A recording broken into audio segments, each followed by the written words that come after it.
ঈসা আলাইহিস সালাম জন্মের ৩০০ সাল পূর্বে ইউরোপের ইউনান বা গ্রিক অঞ্চলে এমন একটি মতাদর্শ প্রচারিত হয় যা ইলমে ওহী ও মানুষের বুদ্ধির মাঝে দ্বন্দ্ব সৃষ্টি করে।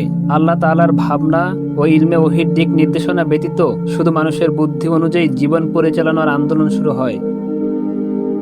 এই আন্দোলন অনেক প্রসিদ্ধ দার্শনিক জন্ম দেয়, যাদের মধ্যে অ্যারিস্টটল ও প্লেটো অনেক প্রসিদ্ধ পেয়েছিল। সেখানে এমন সব আলোচনা ও কার্যক্রম শুরু হয় যেখানে মানুষ ইলমে ওহী থেকে বিচ্যুত হয়ে তাদের নিজেদের সমস্যার সমাধান শুধুই বুদ্ধির দ্বারা করা শুরু করে। এই দার্শনিকদের বিশ্বাসগুলো ছিল আসমানি কিতাবগুলোর আকীদার সাথে সাংঘর্ষিক, বিশেষ করে তাকদীরের আকীদার বিপরীত। তাদের দৃষ্টিভঙ্গি ছিল কেউ অসুস্থতার কারণে মারা গেলে ধর্মের দেওয়া বক্তব্য সব আল্লাহ তাআলার ইচ্ছাতেই হয়েছে তা ভুল, কারণ তার কাছে যদি টাকা থাকতো এবং সে চিকিৎসা করাতো তাহলে সে বেঁচে যেত। তারা বলে ধর্ম মানুষকে আফিমের মতো নেশাগ্রস্ত করে রাখে।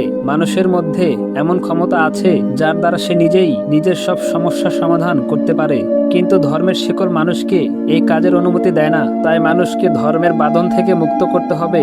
মোট কথা, এই সমস্ত দার্শনিক প্রকাশ্যে আসমানি ধর্মের বিরোধিতা শুরু করে, যার ফলে মানুষ নিজেদের সমস্যাগুলোর সমাধানে আল্লাহর প্রদত্ত শিক্ষার বিপরীতে নতুন শিক্ষা ও দর্শন গ্রহণ করতে শুরু করে। তারা ধর্মের বিরুদ্ধে বিষ ঢালা শুরু করে এবং মানুষকে আল্লাহর সন্তুষ্টি অর্জনের জন্য আমল করার দিকে উদ্বুদ্ধ করার পরিবর্তে মন গড়া পথে পরিচালিত করতে থাকে।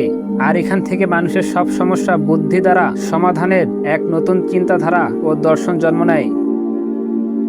শুরুতে এই দার্শনিকদের গোমরাহ মতাদর্শ কোনো সমাজে স্থান পায়নি, এমনকি ইহুদি সমাজ হোক বা হিন্দু সমাজ, বরং তাদের ধর্মহীন ও ধর্মবিরোধী আখ্যা দিয়ে খুব কঠোরতার সাথে দমিয়ে রাখা হয়। তাই এখনো তাদের মতাদর্শ অনুযায়ী আজ সমাজ, রাষ্ট্র, বিশ্ব চলছে। তাই আজ অন্যায়, অবিচার। তাই আল্লাহ রাব্বুল আলামিন পবিত্র কোরআনে বললেন, পৃথিবীতে মানুষের কৃতকর্মের দরুন জলে এবং স্থলে বিপর্যয় তৈরি হয়।